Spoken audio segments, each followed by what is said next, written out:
এরপর মামদো একটা মই নিয়ে আসে। ডাইনি সেই মইয়ে উঠে কড়াতে করে ঢেঁড়স কাটে, তারপর নিচে নেমে রান্নার কাজে লেগে পড়ে। আর মামদো সব কিছুর ভিডিও রেকর্ড করতে থাকে। ডাইনি পিসি রেডি, এবার শুরু করো। আমি ভিডিও তোলা শুরু করে দিয়েছি। নমস্কার বন্ধুরা, আমি হলাম তোমাদের সকলের প্রিয় ডাইনি পিসি। আজ আমি চলে এসেছি আরো একটা নতুন রেসিপি নিয়ে। আজ আমি তোমাদের বানিয়ে দেখাবো রাজহাঁসের ডিম দিয়ে ঢেঁড়সের ছক্কা, যার জন্য লাগবে বেকাটেরা কানা ঢেঁড়স, দুটো ডিম, পেঁয়াজ, কালো জিরে, লঙ্কা, হলুদ আর এই ডাইনি পিসির হাতের তৈরি স্পেশাল গুঁড়ো মশলা। তাহলে বন্ধুরা তোমরা আমার সঙ্গে থাকো। ব্যাস, আজ আবার শুরু হয়ে যায় ডাইনির আজগুবি রান্না। ডাইনি মনের সুখে রান্না করতে থাকে আর মামদো সেই রান্নার ভিডিও রেকর্ড করতে থাকে। আমার রান্না শেষ, এবার আমি এর ওপরে ছড়িয়ে দেব আমার স্পেশাল গুঁড়ো মশলা। আহা, কি সুগন্ধ! দেখেই মনে হচ্ছে খুব সুস্বাদু হয়েছে। আর এই কথা শুনে মামদো মনে মনে বলে, সুগন্ধ না ছাই, কি বাজে বিদ্ঘুটে গন্ধ! এই রান্না যে মুখে দেবে সেই বুঝবে। একবার খেলে দ্বিতীয়বার আর খাবে না। এবার আমি এখান থেকে কেটে পড়ি, না হলে এই ডাইনি পিসি আমায় জোর করে খাবার চাখা করাবে। মামদা, ভিডিওটা এবার তাড়াতাড়ি নেটে ছেড়ে দে দেখি। আমার ভক্তরা আমার ভিডিও দেখবে বলে অপেক্ষা করছে। এরপর মামদো ডাইনির রান্নার ভিডিওটা নেটে ছেড়ে দেয় আর তাড়াতাড়ি করে সেখান থেকে কেটে পড়ার চেষ্টা করে। ঠিক তখনই ডাইনি তাকে বলে, ও মামদা, কোথায় যাচ্ছিস? খেয়ে দেখবি না আমি কেমন রেঁধেছি? না না, খেয়ে কেন দেখতে হবে?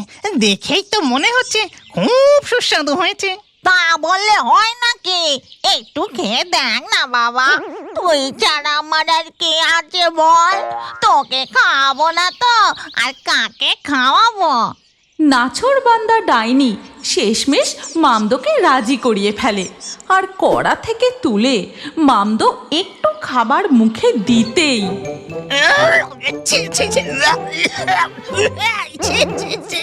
ডাইনির বিদঘুটে রান্নার রেসিপি খেতেই মামদোর বনবন করে মাথা ঘুরতে শুরু করে। ঝালে তার কান থেকে ধোঁয়া বেরোতে শুরু করে।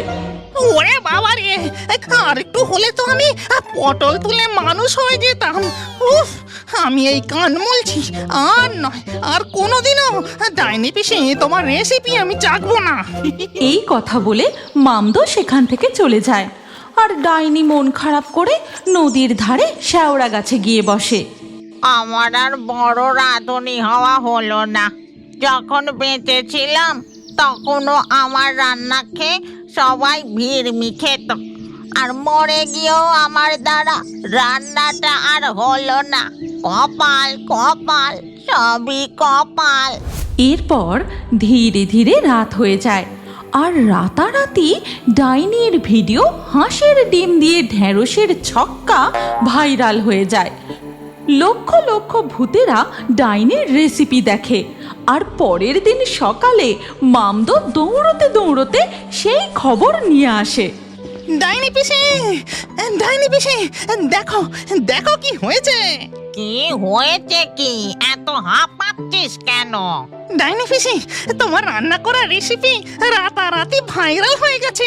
লক্ষ লক্ষ ভূতেরা দেখে তাতে লাইক করেছে। ব্রহ্মদৈত্য জেঠু আবার কমেন্ট করেছে। অনেকে আবার লিখেছে ঢেঁড়সের আরো নতুন নতুন রেসিপি চাই। দেখলে দেখলে আমার রান্না সবাই কেমন পছন্দ করেছে।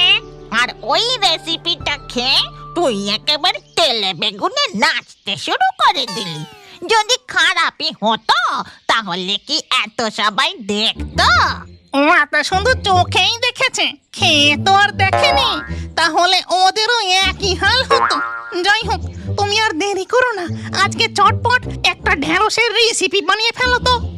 আজকে কি বানানো যায় বলতো? হ্যাঁ মামদো, যা তুই বরং নদী থেকে দুটো পেল্লাই সাইজের ইলিশ মাছ ধরে নিয়ে আয়। আজকে বানাবো ইলিশ দিয়ে ঢেঁড়স ভাপা। ডাইনির কথা মতো মামদো যায় নদীর দিকে, আর ডাইনি তার উঠোনে বসানো ঢেঁড়স গাছ থেকে ঢেঁড়স তুলে রান্নার জোগাড় করে। আবার শুরু হয়ে যায় এটা ওটা নানান মশলা দিয়ে রান্না।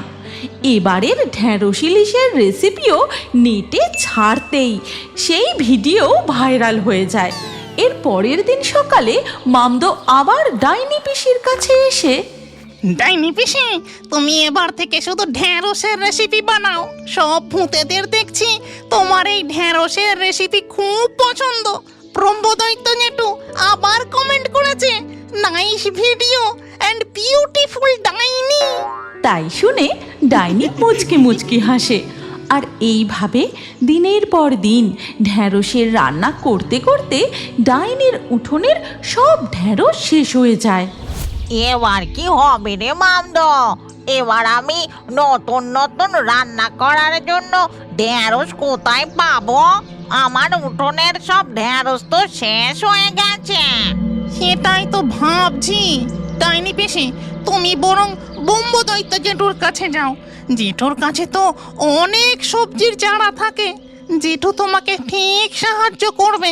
প্রত্যেকটা ভিডিওতে প্রথম কমেন্ট তো জেঠুই করে। এরপর ডাইনি ব্রহ্মদৈত্যের কাছে যায় আর তাকে নিজের সমস্ত সমস্যার কথা খুলে বলে। আর সব কিছু শুনে ব্রহ্মদৈত্য মশাই বলেন, ঠিক আছে, এই জাদুর ঢেঁড়সের চারা গাছ তুমি নিয়ে যাও, আর তার সাথে এই জাদুর সারও নিয়ে যাও।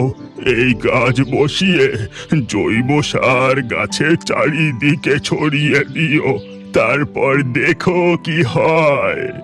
আপনাকে অনেক ধন্যবাদ ব্রহ্মদৈত্য মশাই, আর আমার সব ভিডিও লাইক কমেন্ট করার জন্য অনেক ধন্যবাদ। একদিন আসবেন, আমি নিজের হাতে রান্না করে আপনাকে খাওয়াবো। আবার ও সব কেন? চলো ডাইনি পিসি, এখান থেকে এবার তাড়াতাড়ি চলো। এরপর ডাইনি সেই চারা গাছ নিয়ে তার উঠোনে বসিয়ে দেয় আর সেই জাদুর জৈব সার গাছের চারিদিকে ছড়িয়ে দেয়। এরপর ধীরে ধীরে রাত হয়ে যায়, আর পরের দিন সকালে ডাইনি বাইরে বেরিয়ে দেখে, আরে এ কি দেখছি আমি? রাতারাতি ঢেঁড়স গাছ বড় হয়ে তাতে এত বড় বড় ঢেঁড়স হয়েছে। এক একটা ঢেঁড়স তো আমার চাল অব্দি টপকে গেছে। মামদো, আরে ও মামদো, গেলি কোথায়? তাড়াতাড়ি দেখবি আয়। ডাইনির ডাকাডাকিতে সেখানে মামদো দৌড়ে আসে আর এসে দেখে ডাইনির উঠোন ঢেঁড়স গাছে ভর্তি হয়ে গেছে, আর এক একটা পেল্লাই সাইজের ঢেঁড়স ডাইনির ঘরের চালকেও টপকে গেছে। ও মামদো, তাড়াতাড়ি গিয়ে বইটা নিয়ে আয়। বইয়ে উঠে আমি কড়াতে করে ঢেঁড়স কাটবো। আর শোন, আজ থেকে আমি শুধু রান্নার ভিডিও বানাবো না, আজ থেকে আমি সকাল থেকে রাত পর্যন্ত যা যা করি তার সব কিছু রেকর্ড করবি। ওই পাশের ছাতিম গাছের শাকচুন্নির মতো করে আমি ডেইলি ভ্লগ করব। এরপর মামদো একটা মই নিয়ে আসে। ডাইনি সেই মইয়ে উঠে কড়াতে করে ঢেঁড়স কাটে, তারপর নিচে নেমে রান্নার কাজে লেগে পড়ে। আর মামদো সব কিছুর ভিডিও রেকর্ড করতে থাকে। এরপর থেকে ডাইনি যে ভিডিওই নেটে ছাড়ুক না কেন সেটাই ভাইরাল হয়ে যায়। ডাইনির খুব নামডাক হয়, এক কথায় যাকে বলে সেলিব্রিটি।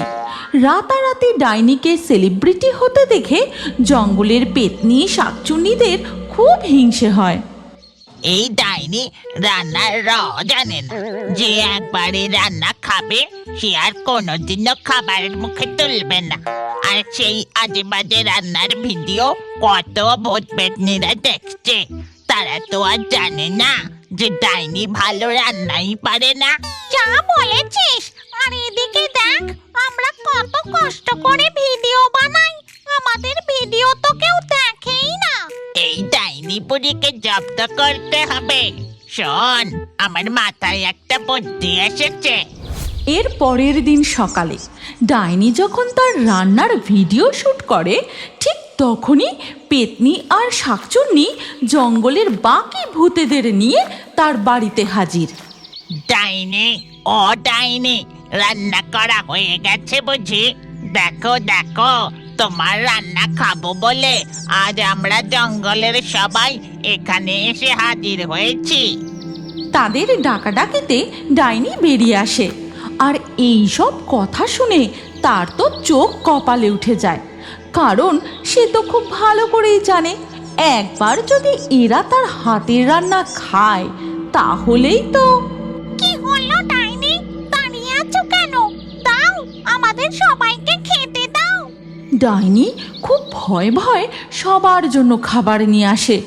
এরপর ঘ্যাঘো সেই খাবার মুখে তুলতেই বাহ, অতুলনীয়, অপূর্ব হয়েছে।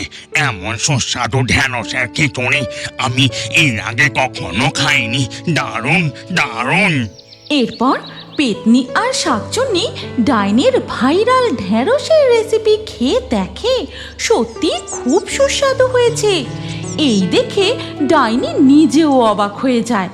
এরপর চারিদিকে ডাইনির রান্নার প্রশংসার কথা ছড়িয়ে পড়ে। দূর দূরান্ত থেকে ভূতেরা আসে ডাইনির হাতের রান্না খেতে। ডাইনি পিসি, এসব কি করে হলো বলো তো? তুমি এত ভালো রান্না শিখলে কোথা থেকে? বুঝলি না, ওই ব্রহ্মদৈত্য বুড়োর ভালোবাসা। আমাকে ভালোবেসে ওই যে জৈব সার উপহার দিয়েছিল, সেই সার ঢেঁড়স গাছের গোড়ায় দিতে সব ঢেঁড়স একেবারে টেস্টি হয়ে গেছে। আর ওই ঢেঁড়স দিয়ে তুমি যতই উল্টো পাল্টা রেসিপি বানাও না কেন, জাদুর ফলে রেসিপি সুস্বাদু হয়ে যাচ্ছে। বাহ, এ তো একেবারে টুরু লাভ। এরপর ডাইনির বানানো রেসিপি প্রতিদিনই খেতে আসেন ব্রহ্মদৈত্য মশাই, আর ডাইনি তাকে খুব যত্ন করে সাজিয়ে গুছিয়ে খাবার খেতে দেয়। আর এইভাবেই চলতে থাকে ডাইনির কুকিং ভিডিও আর ডেলি ব্লগিংয়ের ভিডিও। তুমি কি এখনো বড় হয়ে কার্টুন দেখতে ভালোবাসো? তাহলে তোমার নাম কমেন্টে জানাও। আর আগের ভিডিও থেকে লাকি ড্রয়ে নির্বাচিত নামগুলি হলো সিমরন, কল্পনা, মাহি, সোহানা, পূজা, হালিমা, সারিয়া, তুহিনা, নেহা, নীল, হাসিনা, বৈশাখী, আফসানা, নূপুর, নীলিমা। যে সকল দর্শক আমাদের চ্যানেল সাবস্ক্রাইব করে তারপরে কমেন্টে নাম লিখেছেন, আমাদের পরবর্তী ভিডিওতে তাদের নাম বাছাই করা হবে। তাই ফেয়ারি টুনস ইউটিউব চ্যানেল অবশ্যই সাবস্ক্রাইব করবেন এবং স্ক্রিনের উপরে আসা আমাদের পরবর্তী গল্পটিও দেখুন। তাতেও আপনার নাম থাকতে পারে, না থাকলে আবারও আপনার নাম পরবর্তী ভিডিওতে লিখে দিন। কি ভাবছেন? তাড়াতাড়ি ক্লিক করে দেখুন।